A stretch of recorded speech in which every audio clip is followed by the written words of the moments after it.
everyone, it's Maddie. And me, and we have a very exciting video today. So at YALC, I entered a competition at the MyKindaBook stand to win a year's supply of books. And all you had to do was pick up a bunch of cupcakes, and on the bottom there was a symbol, and I picked up the one with the symbol that meant I got the year's supply. If you're interested to see that vlog and our initial excitement about it, a link will be in the cards. So today's the day that the supply has arrived. We didn't know how they were going to send it, if it would be a few books at a time, or even how many they would be sending. So we're going to open this ginormous box and see what's what. This is the box. It's really heavy, so we need both of us to lift it.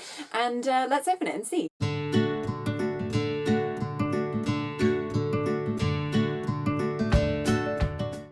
Open her up. It's probably just going to be paper. So we've just opened the box and now we'll go through every book that's in here. A lot of these are probably going to be duplicates because we do own like quite a lot of Pan Macmillan stuff, so we should say if we do have duplicates we will be donating them either to our local library or taking them to a charity shop. So the first one we have is What Light by J. Asher, and it's kind of funny because I won this book from another MyKindaBook competition, so I must have great luck when it comes to their publishing house. This is a Christmas story about Sierra, whose family owns a Christmas tree farm, and I think it's all about romance. Bee's already read this one, so we'll be donating it. Next we have Kill the Boy Band by Goldie Moldavsky, and we already have a copy of this, but ours is a second-hand edition, so we'll be exchanging them. Next is a paperback edition of My True Love Gave to Me, edited by Stephanie Perkins, and it's 12 Christmas love stories. We already have the hardback of this one, so I don't know which one we'll keep. Next is Kiss Cam by Kiara London, one neither of us have read, and also one I haven't heard about. This is the story of three friends who run a YouTube channel, and the viewers of that channel ship two of them together. Juniper and Jasper's relationship begins to shift, but as fans' requests for different Kiss Cam segments keep pouring in,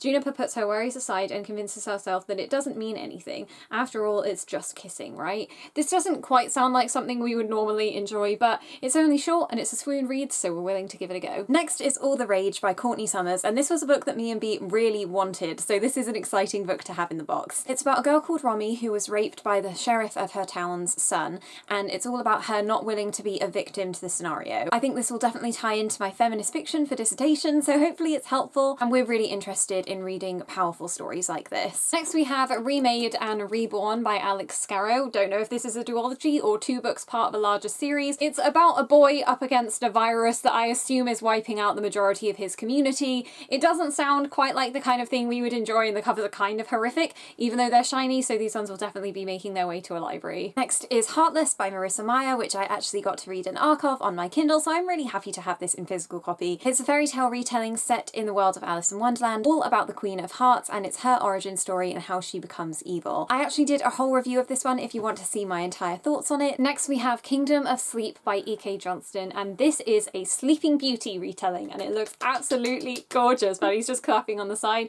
because this is the one that they had on the MyKindaBook table at YALC, which we didn't buy and probably regretted, so you have it for free. I have read E.K. Johnston's 1,000 Nights, but I didn't really like it, but because this is taking a different fairy tale and one that I'm far more familiar with, I'm really excited to get to it, and this rose colour is so gorgeous and is going to look great on the rainbow shelves. Next is Carry On by Rainbow Rowell, which we've already read and actually had signed at one of her events. Brilliant. Great. Okay. That's so great. These are so many books that we would have bought but didn't. Now we have The Girl in the Blue Coat by Monica Heese. This is the story of a girl that is selling illegal goods on the black market during World War II, and then she gets a request from someone to help her find a missing Jewish girl. This sounds really, really cool. I'm doing an internship related to World War I, so I am happy to read more World War stories even if this is World War II. It's blurbed by Elizabeth Vine, author of Codename Verity, so I'm hoping I'm really going to enjoy this one. It's one I haven't heard anything about, but sometimes that's the best way to go into things. Next we have Open, a toolkit for how magical and messed up life can be by Gemma Carney. It's also a hardback and full of these like lovely illustrations as well, and I think it's just a guide to being a teenager. This is probably meant for readers that are slightly younger than us, so I think the library would really benefit from having it because I'm sure a lot of people would take this out and get some advice from it. Next we have Nemesis by Brendan Reichs, and I received this on NetGalley to review and I absolutely despised it. I might try and see if Sarah's more interested in it because she likes sci-fi, but I like the sprayed edges and it's a nice red spine, but the story just really wasn't for me. There are so many books. I know. I've still got We got 10 in there left still. What? Okay, next we have The Square Root of Summer by Harriet Ruta Hapgood, and this was one of our favourite books that we got from NetGalley last year. It's all about a girl called Gotti who is really into STEM subjects, and she discovers some kind of time travel loop, which means that she can relive one of her previous relationships and try and fix it whilst also having a new love interest in the present. So again, it's one of those that we've almost picked up but haven't, so I'm really pleased that this can be added to our shelves. Next I have The Finisher by David Baldacci, and this I have seen in our library. Rather, I've seen the second one and maybe even the third one, but they never seem to have the first. So I'm really pleased to add this one to my collection because it is a fantasy story that I've been eyeing up more recently. It looks very intense in the background. There's like loads of dead bodies and war, so this should be interesting. No! Yeah. Yes! Next we have Been Here All Along by Sandy Hall, and this one's really special because we actually own her 2 previous books, and this is one that we've seen on Waterstone's book tables and never picked up, but we're so happy to have this because we see it on LGBT recommendation lists all the time because it's all about Gideon and Kyle and their relationship. I assume they're next door neighbours if this cover is anything to go by, and I think they're in different social spheres at their school, but they start having feelings for each other, and I think one of the boys identifies as bisexual as well, so this is great and we're always looking for more diverse reads. Next we have Burning Midnight by Will McIntosh, and from what I can gather from the cover and the blurb, which really doesn't tell you much, is that it's about 2 friends, one girl and one boy, and something to do with trading for superpowers. On the back it has different materials and foodstuffs and fabrics and the rarity of them and what they're worth, so we'll see how that works out. Again, different to what I'd normally read, but maybe something worth giving a go. If you've read it, please feel free to tell me in the comments. Next we have You Know Me Well by David Leviathan and Nina LaCour. This is one that Bee's already read, but I haven't, so I'm super pleased to have a physical copy of this one.